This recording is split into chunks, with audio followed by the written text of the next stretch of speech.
Hello my dear future doctors, ఎలా ఉన్నారు అందరూ? నీట్ ఎగ్జామ్కి 15 డేస్ మాత్రమే మిగిలాయి. ఈ 15 డేస్ని మనం కరెక్ట్గా యూజ్ చేసుకుంటే మీ స్కోర్ కంప్లీట్గా చేంజ్ అవుతుంది. సో ఈ వీడియోని స్కిప్ చేయకుండా లాస్ట్ వరకు చూడండి. నేను చెప్పే ప్రతిదీ ఫాలో అవ్వండి. రూల్ నెంబర్ 1, మనకు వచ్చిన టాపిక్స్ కాకుండా కొత్త టాపిక్స్ని నేర్చుకోవడానికి ట్రై చేయకండి. రూల్ నెంబర్ 2, రివిజన్ మాత్రమే చేయండి. ఆల్రెడీ ఏ టాపిక్స్ అయితే నేర్చుకున్నారో వాటిని స్ట్రాంగ్గా రివైజ్ చేయండి. Rule number 3, previous year questions అనేవి మస్ట్.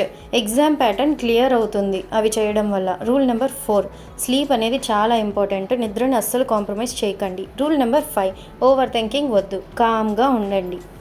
ఇప్పుడు లాస్ట్ 15 డేస్లో ఎలా ప్రిపేర్ అవ్వాలి అనేది క్లియర్గా చూద్దాం. సింపుల్గా ఫాలో అవ్వగలిగే ప్లానే చెప్తాను, అందరూ వినండి.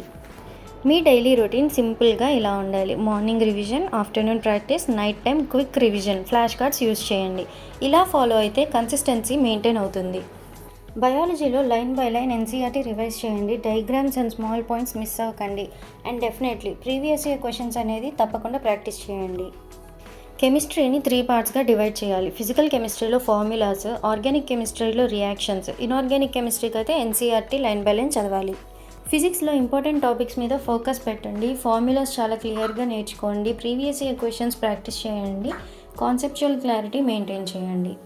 మాక్ టెస్ట్ చాలా ఇంపార్టెంట్. రియల్ ఎగ్జామ్ ఫీల్ వస్తుంది. OMR practice and time management అనేది మీకు అర్థమవుతుంది. మిస్టేక్స్ అనలైజ్ చేసి ఇంప్రూవ్ అవ్వచ్చు. మీరు ఇప్పుడు దాకా చేసిన ప్రిపరేషన్ మీకు హెల్ప్ అవుతుంది. ఇప్పటి నుంచి ఖచ్చితంగా రివైజ్ చేయండి. మీరు ఖచ్చితంగా చేయగలరు. వీడియో నచ్చితే లైక్ చేసి మీ ఫ్రెండ్స్కి షేర్ చేయండి. ఇంకా ఇలాంటి నీట్ గైడెన్స్ కోసం నీట్ బ్రిడ్జ్ తెలుగు ఛానల్ని సబ్స్క్రైబ్ అవ్వండి. మన జర్నీలో జాయిన్ అవ్వండి.